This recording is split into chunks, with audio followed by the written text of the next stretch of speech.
Justin Urquhart-Stewart, a former director at Barclays International and now, of course, a financial expert.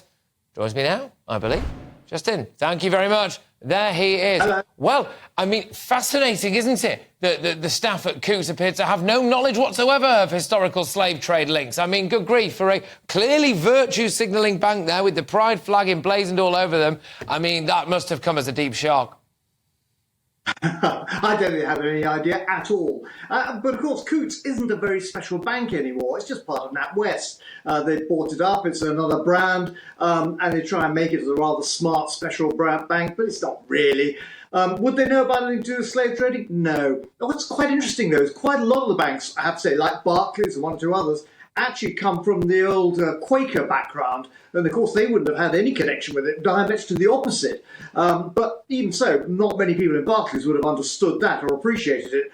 Actually, an awful lot of British business, inevitably, in those days of empire, had very close connections with the slave trade and other probably more less pleasant areas that we wouldn't want to admit to these days. No, exactly that. I mean, it was interesting, wasn't it, that none of them appeared to express any kind of view whatsoever as to whether or not Nigel Farage should be allowed a bank account there or any view on them, potentially anyway, closing it down.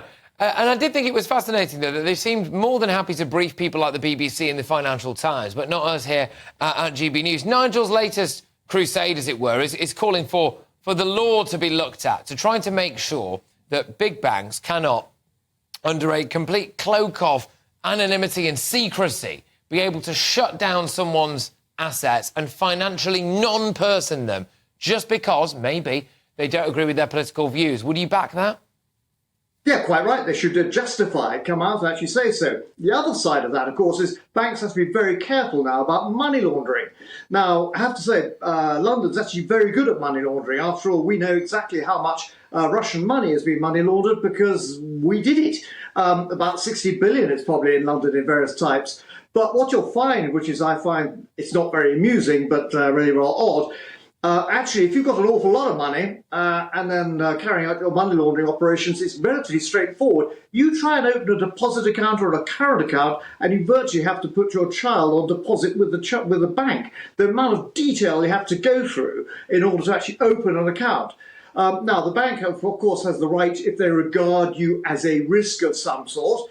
But they should be saying, what's the risk? Why? Because otherwise, frankly, they would be opening themselves up to action by Nigel and others to sit there and say, you're besmirching my reputation just by turning me away. What are you implying that I am? So the banks need to be very careful on this, because otherwise sharp lawyers will be going back and having a go at them. Yeah, sharp lawyers. It's a difference between... Sharp lawyers certainly will, but also the court of public opinion, because you only have to scratch the surface on pretty much everybody to find any kind of hypocrisy whatsoever.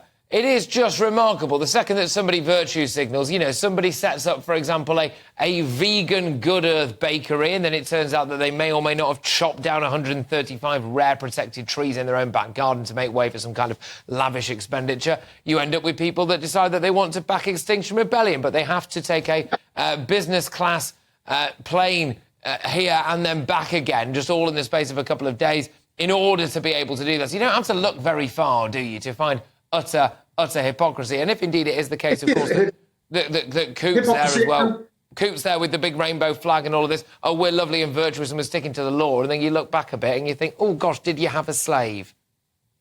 Yeah, I mean, this is all greenwashing to a great extent, isn't it? To try and make sure they're seen to be doing the right thing. Do they actually believe it? Do they live up to it? You are familiar with those three initials that have become the fashion of this year: ESG, environmental, sustainable, and governance. Are companies really living up to that? Now, I'm pleased to say, actually, now one or two investment firms are saying, if you do not produce proper environment, sustainable, and governance rules and standards, you can measure it, then we won't be investing in you.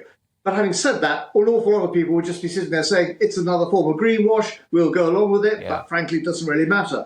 What you'll find, though, is actually now a lot more banks, when in doubt, and you saw there with people not commenting, don't say anything at all. By all means, leak it to the BBC or someone like that. Yeah. But if you're going to be actually going out in public saying so, well, you'll find your career will actually end quite quickly. Yeah, absolutely. Just one final one with you, if that's all right. As you will know, we have launched our Don't Kill Cash campaign. And when we look at videos like that the wonderful Joe Casper went and got, you see all those snooty people coming down from their ivory tower, probably pockets laden down with the weight of their own bank cards, just thinking about how on earth they can invest other people's money to make themselves more money. And you think, actually, you know what? Maybe cash should still be king, shouldn't it? So do you back our Don't Kill Cash campaign?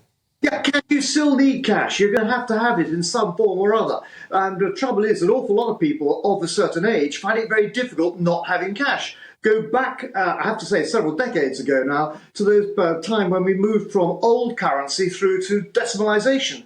Those people over 50 at that stage hadn't got a clue what was going on, and it was really very difficult. Now we're finding a position where if you get rid of cash, and people of a certain age aren't used to the technology, don't understand what's going on, and so you're disenfranchising those people. That's unfair and really should be stopped. No, we need cash. You're still going to have it. What I found so funny was actually last year, down in southern Italy, they had abandoned small coinage of euros because there weren't any, and your change came in sweets, would you believe? No. That's like going back to the dark... I mean, the lovely sugar-infused dark ages, but still, the dark ages nonetheless. Justin, thank you very much. An absolute pleasure as always. Justin Urquhart-Stewart there, the former director at Barclays, and, of course, now a financial expert. That address there is gbnews.com/cash.